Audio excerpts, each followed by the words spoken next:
What if the reason you feel exhausted, anxious, and constantly overwhelmed is not because life is too heavy, but because you are trying to lead yourself instead of letting God lead you? Think about that for a moment. What if the peace you are searching for is not hiding somewhere in the distance, but it is available right now, in this exact moment, waiting for you to stop fighting and start trusting? Welcome to our channel. We are so grateful for you joining us today and for your continued support. Thank you for being here with us. Our main scripture for today's video is about Psalm 23. This is not just comforting words for when you are struggling. This is a complete picture of what your life looks like when you finally stop trying to control everything and let your shepherd take the lead. And if you are carrying anxiety about your future, feeling pressure from every direction, or wondering whether God is actually paying attention to your life, then this message is for you. Imagine feeling a peace that does not depend on your circumstances or whether everything is going according to your plans. Imagine walking through a difficult season and still having confidence that you are safe, protected, and loved. This is the reality that Jesus offers to everyone who chooses to follow him. And Psalm 23 is where we find one of the most beautiful descriptions of what that reality actually looks like. Most of us know Psalm 23 from memory. We have heard it at funerals, during difficult times, or when we needed comfort. But today, we want to see it differently. We want to see it not just as comforting words, but as a complete roadmap for how to live with God. It describes a relationship so intimate and so real that it changes everything about how you see your life. Psalm 23 walks us through every season we will ever experience, from rest to struggle to victory, and shows us that God is present, active, and faithful in every single one of them. This is not a distant God watching from heaven. This is a personal God who knows your name, who sees your pain, and who is actively leading you forward. Let's start with the very first words. The psalm begins with these powerful words: "The Lord is my shepherd, I lack nothing." Stop for a moment and really think about what that means. The truth is, many of us say God is our shepherd, but we are still trying to lead our own lives. We say it with our mouths while our hearts are still gripping the wheel. When you say the Lord is your shepherd, you are saying something radical. You are saying that someone who is wiser than you, stronger than you, and more capable than you has taken personal responsibility for your life. A shepherd does not just give instructions from a distance. A shepherd leads. A shepherd provides. A shepherd knows every sheep by name. And the most powerful part of the statement is the second part. I lack nothing. Not that you lack money or success or popularity. You lack nothing. God provides everything you actually need. Sometimes what you need and what you want are different things. But what you truly need spiritually, emotionally, and physically is already being provided by your shepherd. This brings us to the next part of the psalm. He makes me lie down in green pastures. In our world today, we are taught that rest is laziness. We are pushed to work harder, hustle more, and never slow down. Maybe you are dealing with financial pressure and feel like you cannot afford to stop. Maybe you are managing family responsibilities that never seem to end. Maybe you are trying to prove yourself at work or maintaining a reputation online. Maybe your mind will not stop racing at night, replaying conversations or worrying about tomorrow. We measure our worth by how much we accomplish and how exhausted we are at the end of the day, but God says something completely different. He makes me lie down. Notice that the shepherd does not ask the sheep if they want rest. He leads them into rest because he knows they need it. God is calling you to stop running. He is calling you to stop pushing and striving. He knows that you are burning out. He knows that your soul is tired. And He wants to lead you into green pastures, into places of peace and provision. When you stop resisting rest and start trusting that God can handle things while you rest, everything changes. You will discover that God does not need your anxiety to keep the world turning, but rest is not enough. We also need healing. This is where the next truth comes in. He restores my soul. Your soul is the deepest part of who you are. It is where your emotional wounds live, where your spiritual exhaustion hides, and where the damage from past hurts gets stored. God does not just fix your circumstances, He restores you, He heals you, He puts back together what has been broken. If you have been hurt, rejected, betrayed, or abandoned, God is not asking you to just move on and be tough about it. He is inviting you into restoration. He is saying, let me heal what is broken inside you. Let me restore what has been lost. This restoration happens slowly sometimes and quickly other times, but it is happening. Every time you turn to God instead of turning away, every time you choose to forgive instead of hold a grudge, every time you decide to believe in His love for you, even when you do not feel it, you are participating in your own restoration. Now let's talk about something real. Let's talk about the valleys. He makes me lie down in green pastures, yes.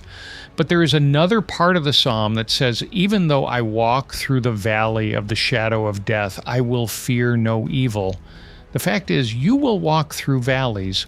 You will face loss. You will experience pain. You will go through seasons where everything feels dark and uncertain. Maybe you are grieving someone you love. Maybe you received news that shattered your plans. Maybe you are feeling behind in life and wondering if you will ever catch up. Maybe there are moments when you do not recognize yourself anymore, when the darkness feels louder than your faith, when loneliness or despair seems more real than God's promises. The psalm does not promise that you will avoid these valleys. It promises that you will walk through them. And here's the key word: through. Not get stuck in, not stay in, but walk through. The valley may surround you, but it does not define you. The valley is part of the journey, but it is not the destination. And notice what the psalmist says about walking through the valley. I will fear no evil. This does not mean you will not feel afraid. It means that fear will not control you. It means that even in the darkest moment, you have something deeper than fear. You have faith. But even there, even in that darkness, God is with you, and that faith is rooted in the next truth. You are with me. This is where the psalm shifts. Instead of talking about God, the psalmist starts talking to God. And this is significant. When you are in the valley, when you feel lost and alone, the most important thing to know is that you are not actually alone. God is with you. He is not somewhere else waiting for you to solve your problems so you can come back to Him. He is right there in the middle of your pain, your confusion, your fear. He is there when you cannot see Him. He is there when you do not feel His presence. He is there when you are angry or confused or devastated. The psalmist says, your rod and your staff, they comfort me. A rod and a staff are tools of protection and guidance. Even in the valley, God is protecting you and guiding you. Even when it does not feel like it, He is leading you forward. His presence is not dependent on your feelings. It is a fact, but the psalm does not stop there. It goes further and says something beautiful. You prepare a table before me in the presence of my enemies. This is such a powerful image. It says that God does not just protect you. He blesses you. He provides for you. He gives you a seat at His table. And He does this not in the absence of difficulty, but right in the presence of it. Maybe your enemies are real people who oppose you. Maybe they are circumstances that seem to be working against you. Maybe they are doubts and fears that keep trying to tell you that you are not worthy, but God prepares a table for you anyway. God says, I see what you are facing. I know the pressure that is on you, and I am blessing you anyway. You are overflowing and your cup runs over. This is such a different way to see provision.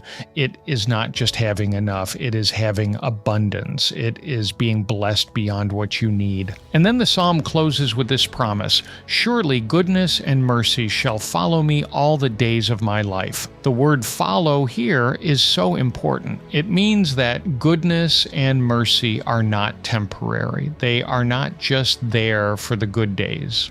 They follow you, they pursue you, they are constantly walking behind you and beside you, even when you are not aware of it. Your past is covered by mercy. Your future is secured by goodness. And this is not something you have to earn or achieve. It is simply promised to you because of who God is. And at the end, the psalm says, I will dwell in the house of the Lord forever. This is the promise of eternity. This is the promise that your relationship with God does not end in this life. It continues forever. So what does all of this mean for you today? It means that if you are feeling lost, your shepherd knows exactly where you are. If you are feeling tired, you are invited into rest. If you are feeling broken, you are invited into restoration. If you are feeling afraid, you are promised that God is with you. If you are feeling weak, you are promised that God's goodness and mercy are pursuing you. Your life is not random or meaningless. Your shepherd is leading you with purpose and intention. Every experience you have had, even the painful ones, is part of the way God is shaping you and preparing you for the future He has for you. You lack nothing because Jesus, your good shepherd, has already given you everything you truly need. As we come to the close of our time together, I want to invite you into something personal. I want to invite you to take a moment and surrender. Surrender your worries. Surrender your need to control everything. Surrender your doubts about whether God is really paying attention, because He is, and He is inviting you to trust Him completely. Let's pray together. Heavenly Father, thank you for being our shepherd, our guide, and our protector. When we feel lost, remind us that you are leading us. When we feel tired, lead us into your rest. When we walk through valleys, help us remember that you are with us. Restore our souls, renew our strength, and deepen our trust in you. Teach us to follow your voice above every fear, every doubt, and every distraction. We surrender our worries, our plans, and our future into your hands. In Jesus' mighty name, we pray. Amen. If this message has touched your heart today, we would love to hear from you. If you are making a decision right now, if you are choosing today to let God lead your life instead of trying to control everything yourself, comment below, "The Lord is my shepherd. I will trust Him." Your decision matters, and your words might encourage someone else to take that same step. If this message blessed you, please like, share, and subscribe. Before you go, remember this: you lack nothing because Jesus has already provided everything you truly need. Have a great day, and God bless.